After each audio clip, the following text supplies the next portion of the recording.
pensato, quando la pianterai, di fare buchi sul muro? Questo quartiere non è una groviera. Spiacente. È più forte di me. Non ce la faccio a stare in gabbia. Ma tu non sei in gabbia, fratello, guarda. Sei libero di andare dove vuoi, questa è casa tua. Molko, siamo stipati come bestie. Ed è così da quando sono nato. Ci hanno fatto tante promesse che poi non mantengono. Dici davvero che ci governa non mantiene le promesse? Ma che scandalo! Viviamo in un ghetto, Molko. Questa è la realtà. Varsavia, Soweto, la storia si ripete. Prima li fanno nascere, poi evacuano gli abitanti e li distruggono uno ad uno. Non sono colto come te, Leto. Io so soltanto che questi muri ci proteggono come una fortezza. Vogliono escluderci dalla società, chi se ne frega. Ne abbiamo creato un'altra, più dura, più forte e che funziona benissimo così com'è. E sinceramente, preferisco essere il re di questo piccolo regno che è un coglione nel loro impero. Quindi smettila di fare tutti quei buchi sul muro, se no dovrò trasformarti in un colabrodo. Ci siamo capiti?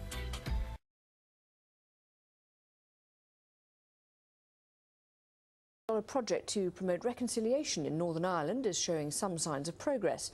The aim is to encourage the demolition of sections of the province's peace walls which divide Catholics and Protestants. But as Lawrence Lee reports from Belfast, building peace isn't easy. They say high fences make good neighbours. Well, if that was true, then Belfast would be one of the happiest places on the planet, because this is a city of walls, 88 to be exact. The fighting may have subsided, but many people here still hate each other. The Northern Ireland peace process began a full generation ago, and yet there are now more walls like this than there were in the early 1990s. People give you different reasons why. Some of it, they say, is territorial, some of it defensive, some of it symbolic. But what all of it demonstrates is a continued unwillingness by Protestant unionists and Catholic nationalists to want to talk to each other on any level. And that in turn is why little chinks of light like this are so significant. The most mundane looking thing, like a gate opening on a road, takes on enormous symbolism set against high walls and religious and political loathing. The European Union and US government recently launched a $3 million fund to see if the time was right for some of the walls to open up. So far, a few expressions of interest, all under the radar. This wall, which divides not housing estates but a park, was put up on the same day a peace deal was signed in 1994. It took 17 years for a gate to be put into it to allow Protestants like Sam and Catholics like Kate to pass through to each other's side. Now, they say, people want more. We put it on a pilot scheme, reviewing it every 3 months, and it was a 5-day weekdays from 9 to 3 every day. People have come back to us and want it opened at weekends as well, from 7 to 12:30. We communicate with the people on the ground that, you know, that it affects, and that's a community who lives around the park. So we've done intensive surveys, you know, coming up and leading to the opening of the gate. Yet daily life here involves golf balls being lobbed over the walls and smashing Protestant windows, or Catholics whose houses were burned to the ground 40 years ago still living in fear. A vast majority living close to the walls want them higher, not lower. What chance do you think there is in your lifetime of the wall coming down? I want it down. I don't think it'll be down for another 50 years at least. And what do you think would happen if the wall came down? I think on both sides they would be overclouding at one another. People would just be fighting each other in the streets? Do you think so? Yeah, I do. I think it's far, far too early. At 3 o'clock, the gate in the park closes and the communities are separated again. A generation ago, people said reconciliation would take a generation. Now it looks like the children will be lucky if it happens in their lifetimes. Lawrence Lee, Al Jazeera, Belfast.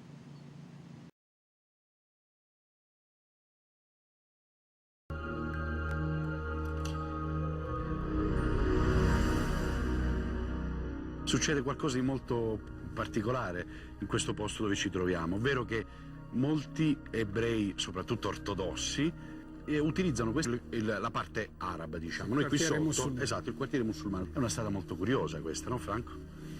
Sì, e qua sopra corrono i vari ebrei ortodossi dal muro del pianto, perché qua dietro c'è il muro del pianto. Passano da tutte le parti.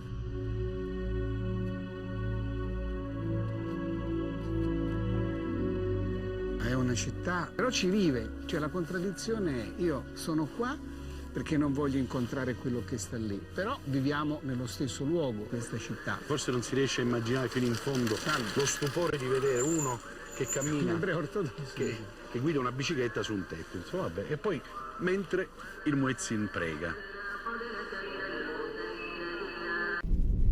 Ma l'emergenza da affrontare subito per gli irlandesi si chiama Brexit. Cosa c'entrino loro con la decisione della Gran Bretagna di lasciare l'Unione Europea lo capiamo arrivando al confine con l'Irlanda del Nord. Questi cartelli piazzati lungo tutti i 499 chilometri di confine lo dicono con chiarezza: no border, noi la frontiera non la vogliamo. Qui ora tutti tremano al solo pensiero del possibile ritorno di dazi e dogane.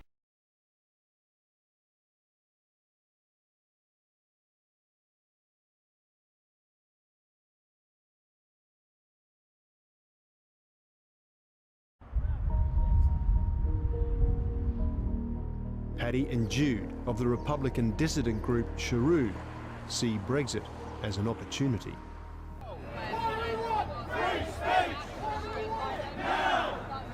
The biggest irony of the Brexit vote sold to the UK on nationalism is that here it has reignited talk of Irish unity. What you're seeing, particularly within the nationalist Republican community at the moment, is a big discussion about Irish unity. I'm actually standing on the border between Northern Ireland and Ireland. That's Ireland behind these road signs there. And this sort of region raises the issues that Brexit is bringing into sharp focus. Checkpoints and customs searches were removed as part of the peace agreement to reduce tension and remove targets. But at some point the UK will need to negotiate new customs, movement and trade deals with the EU.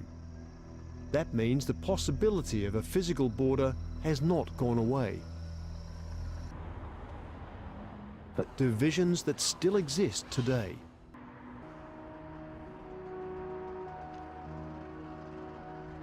Brexit is shining a spotlight on the continued sectarian divide in Northern Ireland.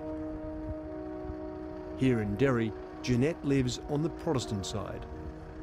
This is the Fountain Estate. It's totally a Protestant, loyalist community. And totally Protestant. Yeah, it's the only Protestant community left now on the West Bank.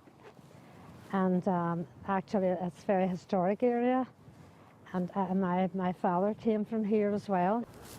I mean, I see the British flags and the red, white and blue on here. Yeah, that's more or less identifying where you are, you know what I mean? Yep.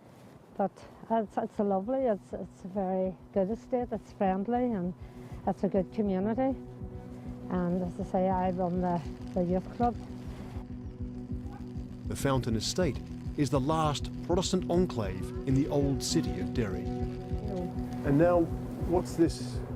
This is the security wall, which I was telling you about. They actually call it a peace wall as well, but this community refers to it as security because they feel protected by this wall. It divides the Protestants here from the Catholics on the other side.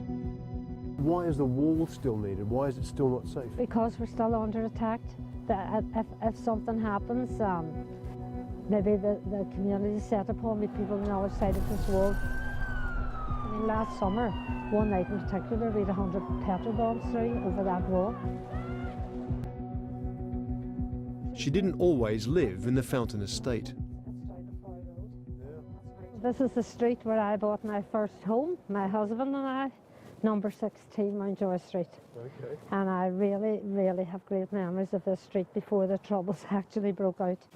In 1972, following Bloody Sunday, Jeanette was forced out of a religiously mixed part of the city. I was forced out, obviously, because we were Protestants. And was this a direct response to what happened at Bloody Sunday? It was just like an ethnic cleansing, to be honest. I mean, so all Protestants were being forced out of the Catholic areas? Forced out, yeah. Well, it was awful, an awful, awful time. The history of violence is still separating communities.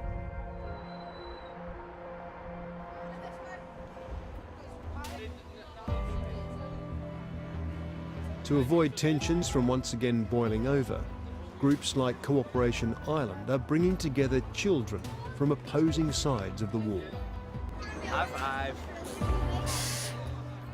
We all bleed red blood, whether they're different religion or not. To show them that young people are the same age as them, same interests, same cartoon characters alike, and just to bring them together and have a fun time. Tonight, Joe and his team have brought together 200 Catholic and Protestant children. Most of them have nothing to do with each other in everyday life. Cameron is one of the teenagers involved in organising this event. He says there's pressure from within the community not to mix with Catholics. I'm from the Protestant background, basically telling us, oh, we can't get on with Catholics, getting on, can't like them, can't be with them. Almost, they're our rivals and we're aiming to be better than them, and anything they do, we have to do better, or we have to not be close to them at all. Even things like the peace wall, which is just there to separate the communities. And I understand its meaning, but we've moved on from used to fighting each other and arguing. We're a bit more civilised now, and it's just splitting the community completely, and it's just almost that split you feel all the time. Oh, it's been really successful to see the kids together and so enthusiastic and playing with each other, and to show there's no difference between Catholic and Protestants. Mainly the English and the Welsh decided we want Brexit, and now we have to get on with that and try and move, and the most crucial part of it is us making sure the divide doesn't happen based on Brexit, and that we continue the strides of hope and peace in North Belfast. Brexit is tearing at the fabric of a fragile peace in Northern Ireland by making people once again focus on their differences.